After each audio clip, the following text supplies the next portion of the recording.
thank you very much for that very kind introduction.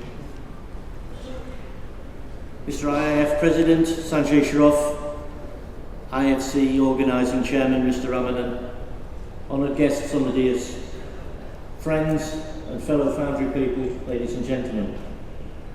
It is a great honour again to have been invited to make this special address here at the IFC in Chennai.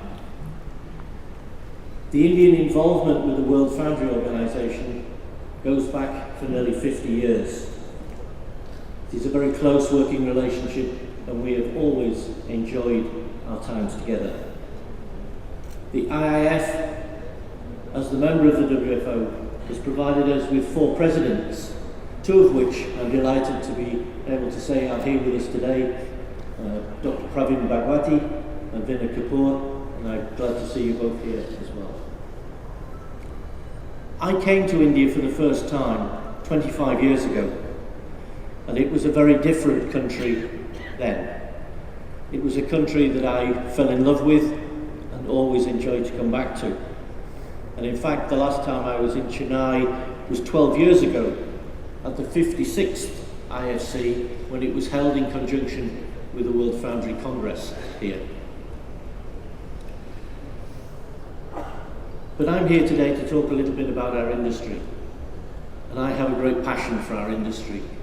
And I'm delighted to see so many people here today who clearly share and enjoy that passion with me. Our industry is over 5,000 years old. It has been at the forefront of human development and technology from the very beginning, whether it was the beginning to cast cooking pots to assist with the lifestyle, whether it was transportation, and railways, and automotive, and now into medical implants and energy, where we are the forefront of these developments. And I think we have always met the challenge that has been put forward to us by our customers.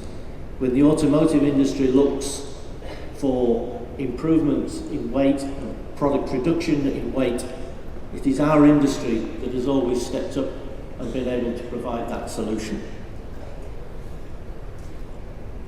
It is very apt that the Congress strap for this year is a paradigm change.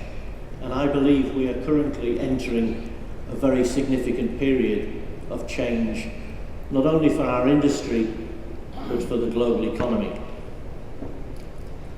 Our industry provides castings of which more than 60% go into the automotive industry. And the automotive industry is currently going through a paradigm change. But it is not as clear-cut as it may first assume. A report only this week in the UK has announced that hybrid vehicles are not any more green than an internal combustion engine vehicle. And if we look at electric vehicles, regardless of the cost or the implications to the environment of manufacturing these vehicles, there is only a very small number of countries in the world where electric vehicles are less polluting when you consider the generation of the electricity than an internal combustion engine. This is a myth that we are being given to encourage. And whilst I totally agree we have to make changes, we have to make changes with informed decisions.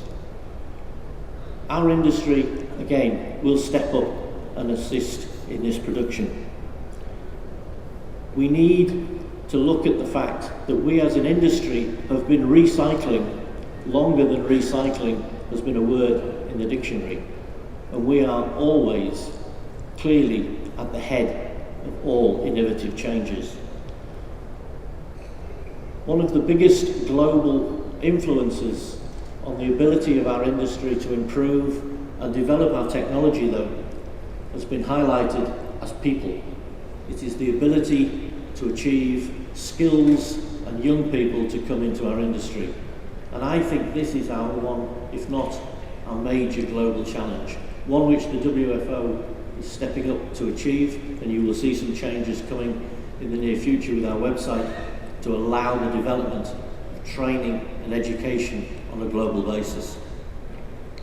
But it is the young people who come into our industry who will be able to achieve the developments that are required to meet the demands of the environmental developments. And I couldn't make this speech without, unfortunately, referring to the coronavirus or COVID-19 virus which is affecting our global situation. This is something that is not new. In the history we have had SARS, South Asia Respiratory Syndrome, and more importantly we had MERS, a development of a respiratory disease that created out of the Middle East. So this is not a Chinese problem, it is a global problem. For whatever reason we have this situation.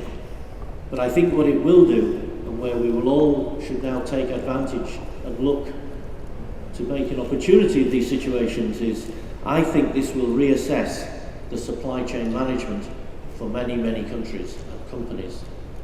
We are already in the UK, major companies who are having to restrict their production capacity because they cannot get product out of China. And this is something that we will have to be very mindful of. And I think the reassessment of creating either, we were talking earlier, Plan B, supply chain management, or having more local enterprise development. Again, for a growth economy like the Indian economy, I think this is a very strong and powerful opportunity for you as a country, for us as an industry, to take this forward. And with that very positive note, I will end and say thank you very much indeed again for the opportunity to be able to speak to you, and I look forward to spending the next 3 days of the exhibition and at the conference. Thank you very much indeed.